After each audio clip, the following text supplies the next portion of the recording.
America is the greatest country in the world. Welcome to our special Politics by Faith, America's new space race. Today's special is about space, but it's more than space. If you can get bigger than space, it's about innovation, and it's about America leading the way once again. We've all seen this clip of SpaceX returning the astronauts that Biden left behind. We know the backstory. But this clip right here of the capsule landing in the Gulf of America, doesn't that look fake? Like, it looks fake. And there's this one video with the parachutes like rippling in the sky and falling into the ocean. And you're like, I don't know if that's real, actually. I think that's a computer generated thing. I have pretty good AI radar. Like, I can tell if I see a video and like that's a fake video, like I'm pretty good at that most of the time. But you see these videos of SpaceX stuff, and they look not real.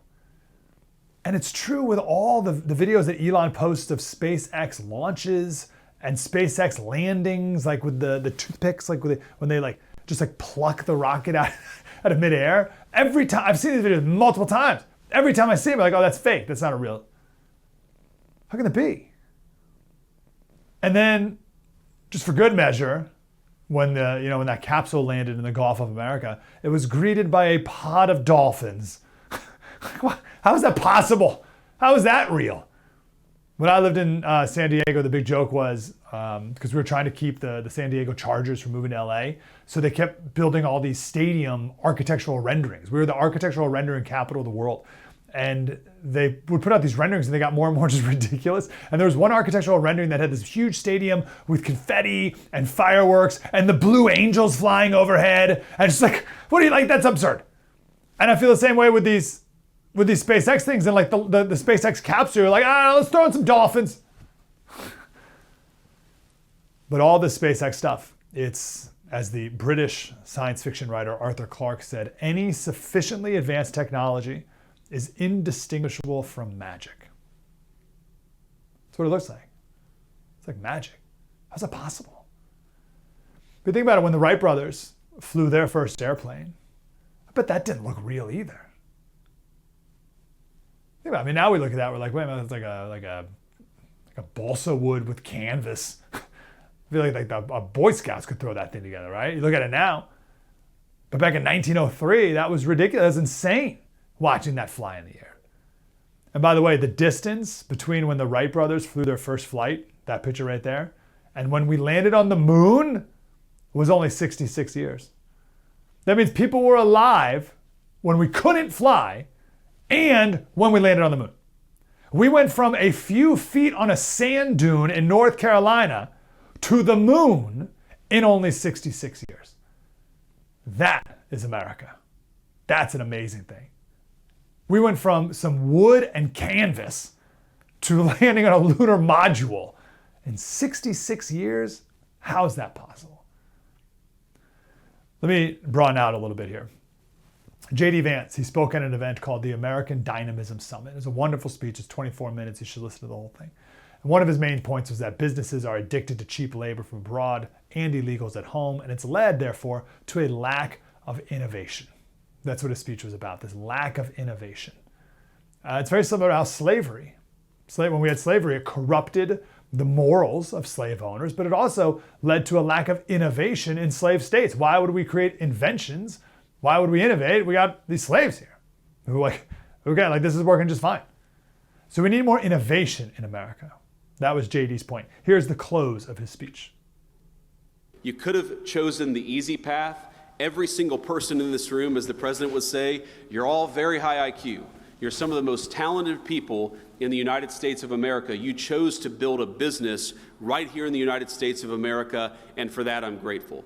But the second thing I want to say is that I think you're not just building your own business, I think that you are part of a great American industrial renaissance. Whether it's the war of the future, the jobs of the future, the economic prosperity of the future, we believe that we must build it right here in the United States of America. So thank you all for building in America, and thank you all for building the kind of society that I want to raise my children in. God bless you all. Thanks for having me. I love that. I love that last line so much. Thank you for building the kind of society that I want to raise my children. This is great. I heard that speech and really got me thinking. I grew up, my formative years were during the Iraq War. And I created this definition of patriotism that was surrounded by war. Right? That's like patriotism equals war. But I'd like to suggest that that's not complete. That patriotism should also include inventions and scientific achievements and monumental feats of excellence. And part of that, maybe the pinnacle of that, is space. I mean, transportation is a huge aspect. Like, maybe this is a silly example, but let me do it anyway. It was recently in DC. It was amazing. We brought all the kids. It was great. We had a wonderful time. And we went to the American History Museum. And we're on the way out because we just wanted to hit the highlights of the American History Museum because we got 4 little kids, so we just got to hit the big stuff and head out of here.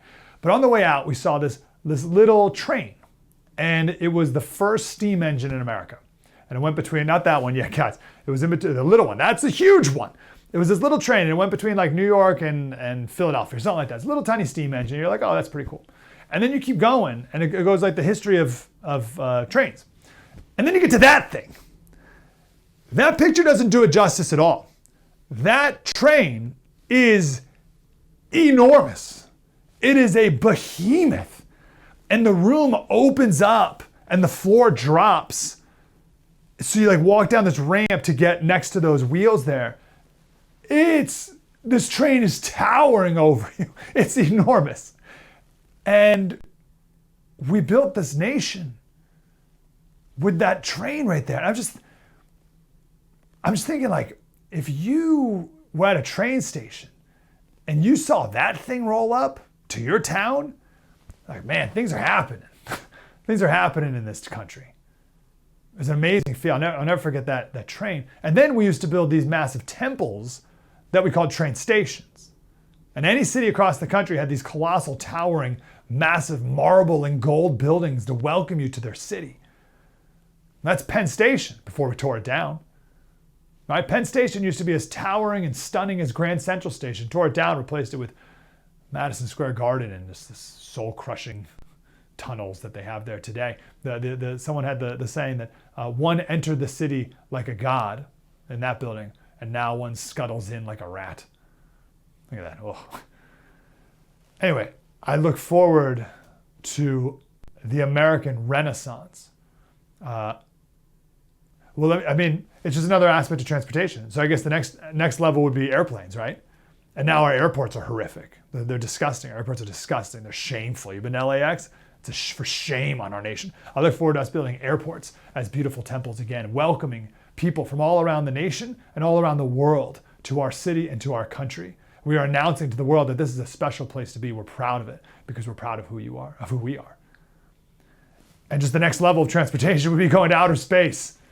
You're going to Mars. Sounds insane. But man, it's possible. The American Golden Age is much more than GDP. It's a revival of all aspects of American greatness. And space, it's a frontier we won.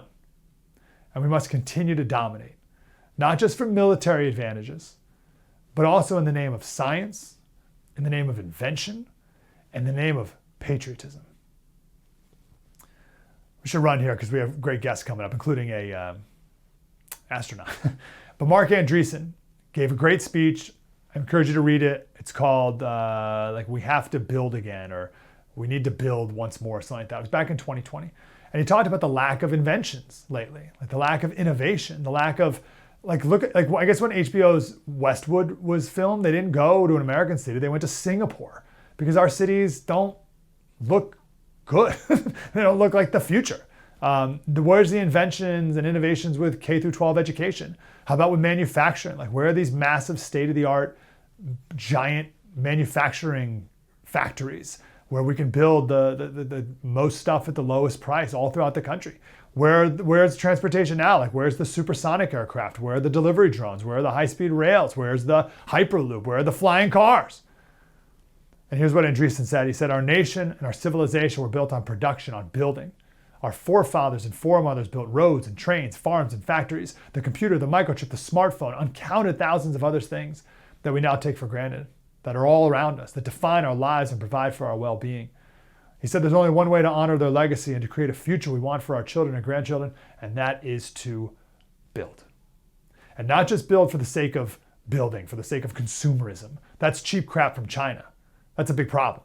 We need to build things that matter, things that improve our lives and nourish the soul. And maybe even things that get us to space. I'll end with this. The first buildings in DC that they built were the White House and the Capitol building. The third building was the Patent Office. Think about that. Think about what our founding fathers and that generation thought of science and engineering and the importance of it when the third building they built in DC was the Patent Office. Thomas Jefferson said, "The issue for patents, for new discoverers, has given a spring to invention beyond my conception." Abraham Lincoln said, "The patent system changed this, secured to the inventor for a limited time the exclusive use of his invention and thereby added the fuel of interest to the fire of genius in the discovery and production of new and useful things." Springs and fires. Patent office is in the Constitution too. That's the type of stuff that unleashes the innovation that's inside of people in this country. That is what fueled, that's what created 66 years between the Wright brothers and the moon. Space to me is, if we need to be a nation of builders again, space is to me the pinnacle of building. Now listen, we all can't be astronauts and we're all not going to be building our own rocket ships, but we all have our own chances to build in our own lives. But the question is, why did this advancement stop? Because we need it back.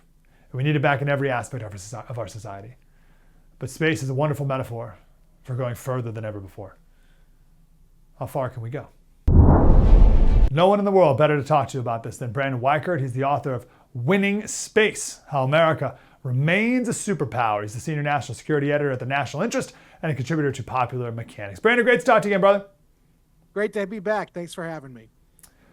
We talked about in the first segment, among other things, the fact that we went from Wright brothers flying on some sticks and canvas on the sand dunes of North Carolina to the moon in only 66 years, which just seems insane. But I say that to take us back to the first space race we had in America. Why did that happen? What was the reason for that space race? Well, basically, the United States woke up in the 1950s and realized, holy cow, the Soviet Union, which had just very recently before that moment detonated their first nuclear weapon. So then, not long after that, suddenly the Soviets are surprising us again with the Sputnik satellite, which was a military operation. People forget about this. The Soviet space program was a explicitly military operation. Ours, of course, has a military angle as well, but with it being usually under the charge of NASA, that gives it a high degree of civilian priority, which is why that we were always focused on exploration first, and then whatever military benefits happened were secondary. In the Soviet Union system, it was the opposite, and that Sputnik satellite, we realized, oh my gosh, the Soviets could potentially place weapons in orbit. They could certainly have spy capabilities in orbit with these satellites. And so that's what triggered the initial space race, was we wanted to catch up and then ultimately, with the moon race, surpass what the Soviets could do in space. How did we end up winning it? What elements needed to happen here in America that made us the victors? Well, we had clear and decisive leadership with a vision, and that really is the result of John F. Kennedy with his famous Rice University, I think it was 1961 or 62 speech where he announced the moonshot program. And by 1969, of course, well after he was dead, unfortunately, that process had been carried through by Lyndon Johnson and then even by Richard Nixon, which allowed for the 1969 moon landings to occur. But it was commitment to cause, decisive, visionary leadership. They marshaled all those resources, shut down the naysayers, got the bureaucrats out of the way. And remember, even though NASA was a civilian organization and it did prioritize scientific exploration, As I say in my book, it was a Cold War fighting institution nonetheless. It was just using non-military means. And so we realized we lost the Soviets in the first round with Sputnik. We were going to get them on the back end with the moon race. Interestingly enough, though, the Soviets toward the end of the Soviet Union were actually starting to outpace the Americans in space station development. People don't remember this. They were also developing their own space shuttle, which was explicitly meant to place weapons in orbit. And they also actually did place the Almaz battle station in orbit, but it quickly deorbited, thankfully, before they could ever test it. And so there was another angle to the space race that was going on right until the end of the Cold War, and we weren't necessarily winning that part of the race either, which is why Reagan came in with Star Wars. Okay, yeah, that's such a good point to make, because just because we won that one doesn't mean we'll guarantee to win everyone and to always be ahead. We need to always know that. One quick question on the clear, decisive leadership and the importance of that. And I'm starting to learn that and see how important that is more with this Trump presidency in many different ways, like how powerful that is. Yeah. But let's say the greatest leader in the world with the clearest vision ever came into my house and was like, Slater, we're going to go to space. He could have the clearest vision and the greatest speech of ever. I'd be like, I got nothing for you. Like, well, what can I do here? What elements do we have in America where that decisive leadership was able to be translated into actual landing on the moon? Yeah, that's a great question. Basically, with the president focusing on that, first with Kennedy, well, really with Eisenhower, but Kennedy was the real visionary. When the president focused on that, and they marshaled all those resources, and they put people in control of the agencies related to space development who believed in the mission, that had a snowball effect. And at that time, it wasn't, I don't want to say centralization, but it was a higher degree of coordination between the civilian and military space programs than we have had since then. And that allowed for us to really bring all those resources together in sort of this perfect storm where we were able to get ahead of the Soviets in the moon race. Today, the problem is, it's not that we have a lack of technology. We have all the advanced technology in the world we could need to go to the moon and go to Mars and build space weapons and whatever else. But the problem is there is all these different groups doing their own thing kind of on their own island. We've got to bring these groups together, and we've got to have a higher degree of coordination. That's what I think the Trump revolution in space is about. That's why he created Space Force, remember. He's the guy who created it in his first term. That's because in his view, and I was advising some degree on this on the periphery, but other people as well who I knew who were much closer to Trump were saying this as well, is that, look, the Air Force was not managing the resources properly. You need to have your own dedicated U.S. Space Force branch to handle that military side of space. And then we unfortunately didn't reinvigorate NASA, but now we have SpaceX. And so my hope is that we can maybe clear out some of the bad stuff at NASA and bring in some of that SpaceX ethos, and maybe even, and I think that the current NASA nominee was himself a SpaceX astronaut. I think Isaacson is the guy's name. So the point is that we need to bring in some of that SpaceX ethos to NASA to really kind of reinvigorate it, and then partner more closely with startups like SpaceX, Bezos's Blue Origin, Rocket Lab. You've got a lot of these small startups who are doing really innovative things. They're never given the full attention they deserve because it goes to Boeing and Lockheed. These companies aren't performing well anymore, and they're bilking the taxpayer. We need to go back to startup nation when it comes to space development. Bring all those together, and you have a new space revolution. Okay, very good. How would you assess where we are in the new space race? Who are our competitors? And are we laps ahead of them? Are we behind? Where are we at? Well, we are still number one, but we remain a declining number one. The difference between now and the previous space races, there's more than two players, right? Previous space race, it was us and the Soviets, and that was it. Well, now the Americans have to contend with China, which is the big threat. They have to contend with Russia, which is a frenemy. They have to contend also with companies, private firms going into space, not just SpaceX. They have to now deal with all of that. That's complicating factors with FAA regulations and whatnot. Then they also have to worry about even some of these smaller countries. People don't realize India is a dominant power player in space development. They have some of the best satellite launches in the world. Brazil was, under Bolsonaro, becoming a serious power player in space. France has significant power in space. Israel is a major space player. Japan is a major space player. And so Australia, Britain. So there's multiple other countries as well now, and they're all trying to get in on the action, which is creating this real kind of competition for the best slots in orbit, and then also for dominating the Earth-Moon system, and eventually for going to Mars. And from Mars, you can then do space mining, which that is a huge budding sector. So this is very different from that first space race where it was really just about beating the Soviets.